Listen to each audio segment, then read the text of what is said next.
Nag-apela si Senadora Laila de Lima sa mga otoridad na tratuhin ng tama ang dati niyang nakarelasyon na si Ronnie Dayan. Huwag na rin daw sanang gawing drama ang mga umano'y paninira sa kanya. Kasuhan na lang daw siya ng mga nagbibintang sa kanya. Hindi na rin daw magugulat si de Lima kung gagamitin alas si Dayan laban sa kanya. Nasa Senado po ngayon, si Jam Sisante. Jam.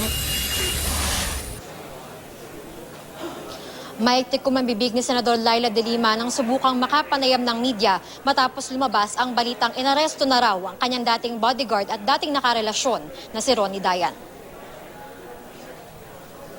Pero sa inilabas na pahayag ni de Lima, nanawagan siya na sana raw ay tratuhin si Dayan ng maayos na mga may kustodiya sa kanya.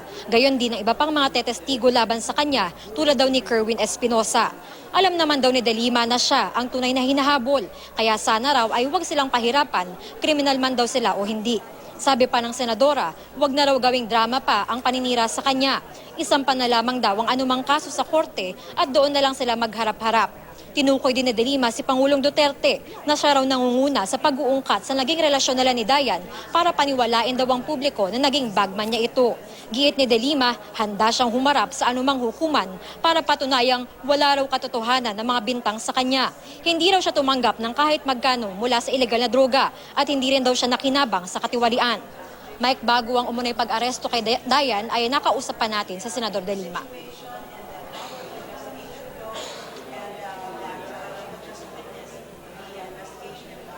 Laila de Lima sa posibleng senaryo sa paglutang ng nakarelasyong dating bodyguard na si Ronnie Dayan. At kung ihaharap daw si Dayan sa publiko, hindi na raw siya magugulat. Di bahala sila. Talaga namang ginagawa nila ang lahat Nang tanungin kung may impormasyon ba siyang matagal ng hawak ng mga otoridad si Dayan, ayon sa ilang bilibid inmates na tumestigo sa kamera, kay Dayan nila idinaan ang perang binigay nila kay de Lima. Sabi ni Senador Ping Lacson, chairman ng Committee on Public Order, sa draft affidavit ng umano'y drug lord na si Kerwin Espinosa, nabanggit din si Dayan. Binigyan daw ni Kerwin ng 8 milyong piso si de Lima. Kaya posibleng ipatawag ng komite si Dayan kaugnay sa pagdinig sa pagpatay sa ama ni Kerwin na si Albuera Mayor Rolando Espinosa. Unahin na muna naming marinig ang pahayag ni Kerwin Espinosa. Total meron din siyang pinahayag patungkol kay Ronnie Dayan. Muli namang giit ni de Lima, hindi siya tumanggap ng drug money at wala rin siyang tauhan na sinabihang tumanggap para sa kanya.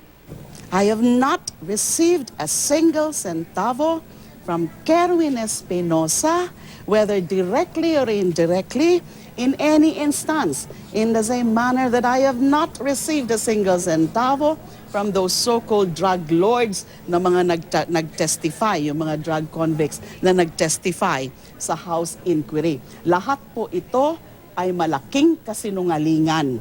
Handa raw si de Lima na harapin bukas si Kerwin.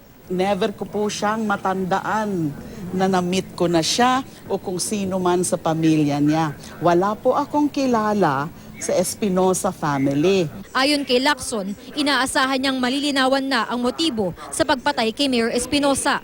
Nakasaad kasi sa draft affidavit ni Kerwin na kasama raw sa kanilang payola ang mga miyembro ng CIDG Region 8 na naghain ng search warrant sa kanyang ama sa kulungan. Kaya lalong hindi bilib si Lacson sa kwento ng CIDG Region 8 na namaril si Mayor Espinosa, kaya nila ito binaril. Pinabulaanan din daw ni Kerwin ang nakasaad sa umunoy affidavit ng kanyang ama.